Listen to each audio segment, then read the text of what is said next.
Hey everybody, Gisele Grenier here. In this video tutorial, I'd like to talk to you about color saturation, or basically how intense and how dull a color is, and why it's so important to have product information, color index numbers, and all that other stuff on the paint labels, or at least on the manufacturer website, in order to help you identify these colors.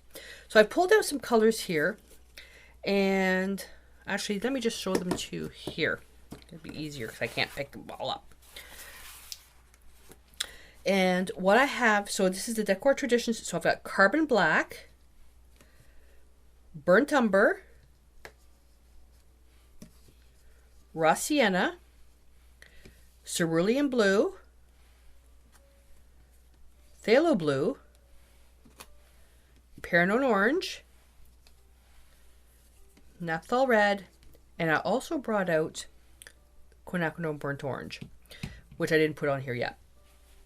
So the goal of this lesson is to put these colors in order from the dullest to the brightest. And when you're looking at these, I'm thinking, okay, well that seems pretty easy, right?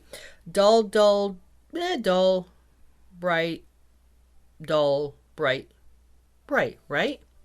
Well, no, wrong. So when you turn your labels over, what to do is you want to look at the information. Now, if you're using craft paint, you're not going to have this information.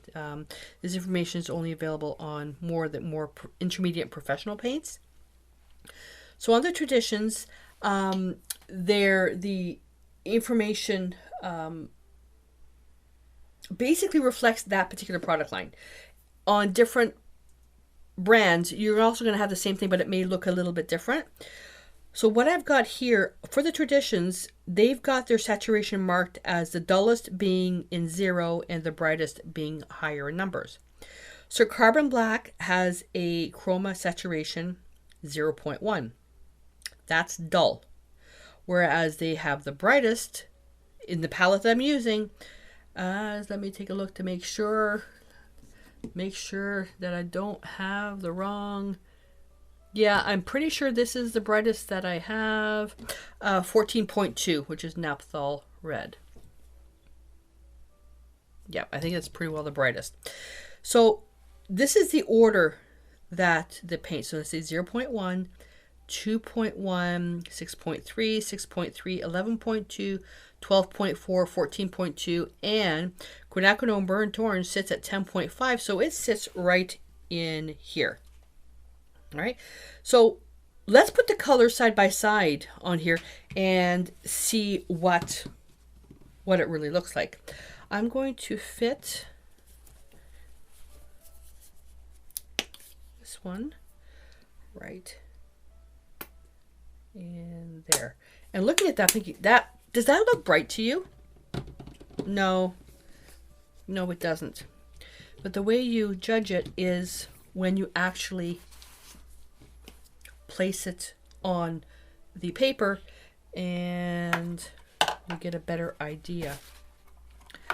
And this is where, when it comes to chroma saturation, I do use the product labeling a lot, because to me sometimes it just doesn't make sense. So we've got Carbon Black. And oops, you know what I forgot to do? Put white. Now this one here, it really isn't going to help you with saturation, but it's going to help you see the true underlying color. Okay, because the minute you add white to something, you automatically dull it. The minute you add white and the minute you add black, it gets dull.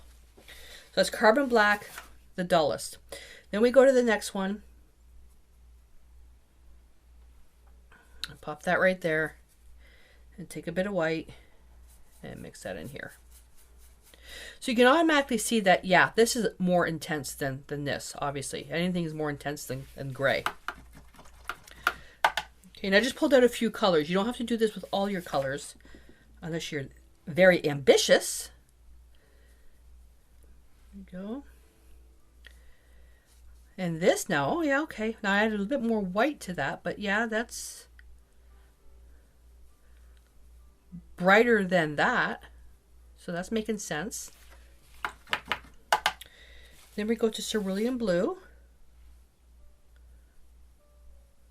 That's an easy one. That blue is definitely going to be brighter than raw sienna. Most of the colors are usually brighter than the neutrals, because the neutrals are all earth tones. Then if we take quinacridone burnt orange, whoa, that's looking good. This is also an alternative for transparent red iron oxide. Yeah, look at that. Now, the next set of colors, this is where, you know, it's... Oh, you know what I forgot? Did I forget one? No. The next set of colors is where I kind of look and think, Paranone orange does not look like a bright color. It doesn't look very bright. I'm going to skip this one because I want to put this one down first. So there's Paranone orange. Oh, yeah, that is bright. So as soon as you add the white, you can see. And then I want to do the red. So naphthol red with a bit of white. Yeah.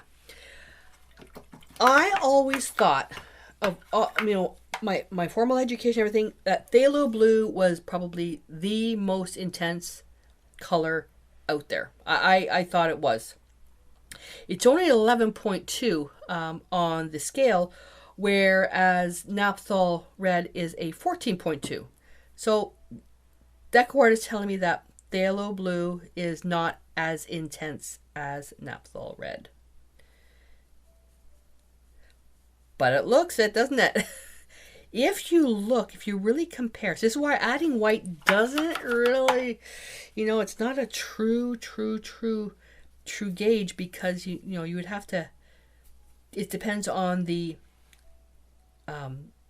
how transparent the color is as well to judge the true intensity when adding white. White dulls everything, but it still looks more intense. But according to the labeling, it's not as intense as Paranone orange and not as intense as naphthol red. So that's why it's so important that you have, you know, good product information on your paint, so you have a good idea as to where they sit on, you know, on your intensity scale.